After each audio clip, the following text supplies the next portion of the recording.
ரொம்ப ஆச்சரியமான ஒரு விஷயம் இங்கே. ஒரு சின்ன ப்ரோக்ராமு, அதுக்கு 13 கமிட்டி 14 கமிட்டின்னு கமிட்டி போட்டு, அந்த ஒரு கமிட்டிக்கும் சப் கமிட்டி போட்டு, அந்த ஒரு சப் கமிட்டிக்கும் லீடர்ஸ் போட்டு, லீடர்ஸ்க்கு கீழே கேடர்ஸ் போட்டு ஒரு சின்ன அரங்க கூட்டம் நடக்குது. இது என்ன கூட்டம்லாம் நான் சொல்ல, இங்கே வேற ஒரு விஷயம் சொல்கிறேன். ஸோ அப்படி தான் நமக்கு தெரிஞ்சவங்கெல்லாம் பண்ணுறாங்க, தோழர்கள் இருக்காங்க. இது வந்து சின்ன லெவல். இதே ஒரு பெரிய அரசியல் கட்சி, இதுதான் அரசியல் கட்சிகளுக்கும் மற்றவர்களுக்கும் உள்ள வேறுபாடு. அரசியல் கட்சிகள்னால் அவங்கள்ட்ட பிளான் இருக்கும், அவங்கள்ட்ட சிஸ்டமேட்டிக் பிளான் இருக்கும். சிஸ்டமேட்டிக்கான பிளானை எடுத்து போகிறதுக்கான சிஸ்டமேட்டிக்கான கேடர்ஸ் இருப்பாங்க, அவங்களுக்கு அந்த எக்ஸ்பீரியன்ஸ் இருக்கும்.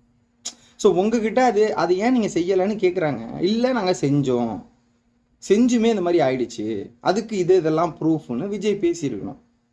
அதை பற்றி விஜய் பேசலை. அடுத்து இவங்க செத்து போயிட்டாங்க, நீங்கள் ஏன் உங்களுக்கு திருச்சி ஏர்போர்ட்